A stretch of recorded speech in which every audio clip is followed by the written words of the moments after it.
Kanada nazorat organi dunyoga taniqli kiyim-kechak shirkati Zara'ning Uyg'ur majburiy emgaki bilan bo'lgan aloqasini tekshirmoqda.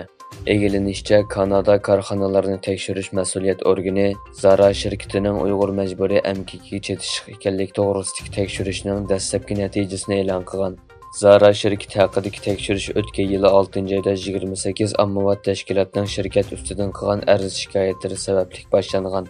Xabarda qayd qilinishicha, Kanada mas'uliyat nazorat organi Kanada hukumati tomonidan qurilgan bo'lib, chet elda kiyim-kechak, konchilik, neft va tabiiy gaz qatorliq sohalarda tijorat qilayotgan Kanada shirkatlariga munosabatli kishilik huquq mojarolarini bartaraf qiladigan organ ekan.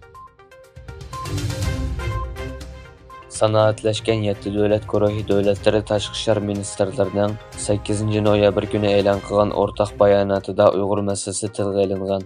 Ular bayonotida o'zlarining Sharqi Turkiston va Tibetdagi kishilik huquq vaziyatiga davomli ko'ngil bo'ladiganligini ta'kidlagan. O'rtaq bayonotda G7 davlatlari o'zlarining Xitoydagi kishilik huquq vaziyatiga, bo'libmi Uyg'ur avtonom rayoni va Tibetdagi vaziyatga ko'ngil bo'ladiganligini alohida tilga olgan.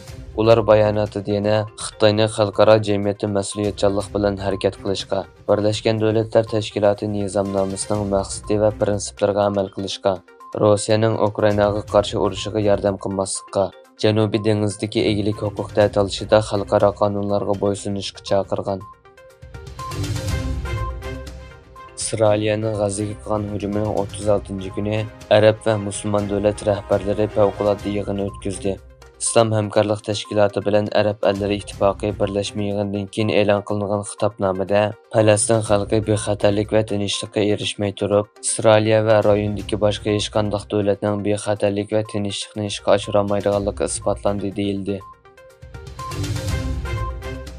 Egilinishcha, Amerikaning bir harbiy aeroplani 10 noyabr O'rta dengizda uchib o'tgan.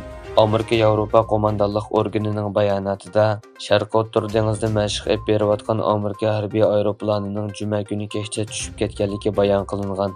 Bayonotda voqeaning ta'siriga uchragan harbiy xodimlar to'g'risidagi uchurlarning ularning oila tabobatlariga hurmat qilish uchun oshkorlanmaydiganligi, voqeaning tekshirilganligi bayon qilingan. Bayonotda yana voqeani biror dushmanlik harakati keltirib chiqarmaganligi o'tirg'a qo'yilgan.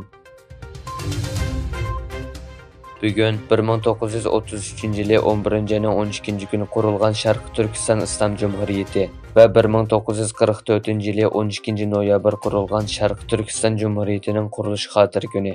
Muhojiratdagi Uyg'urlar 1933-yili va 1944-yili ikki qatim mustaqil davlat e'lon qilgan bu kunni Sharqi Turkiston davlat bayrami sifatida tabriklab kelmoqda. Ikki jumhuriyat qurilganligining xotira kuni munosabati bilan Turkiya, Yevropa, Amerika va dunyoning har qaysi joylarida yashaydigan Uyg'urlar har xil xotirlash va tabriklash faoliyatlarini o'tkazmoqda. Bu vaqtda bayonot e'lon qilgan Sharqi Turkiston madaniyat va uchur markazining raisi Abdujalil Qarqash mundaq dedi: "Men Sharqi Turkiston davlat bayramini chin ko'nglimdan tabriklayman. Tarixiy cho'nqurlikqa to'lgan bu kun Sharqi Turkiston Jumhuriyatining idorasi va qarshiligini aks ettirdi. Men bu alohida paytning tarixda boshdan kechirgan qiyinchiliklarga qaramay, Sharqi Turkiston xalqining birligi va ittifoqligining simovli bo'lishini umid qilaman. Kelgusida texnik kuchlik va erkin kunlarga erishish tilagi bilan davlat bayramimizni tabriklayman."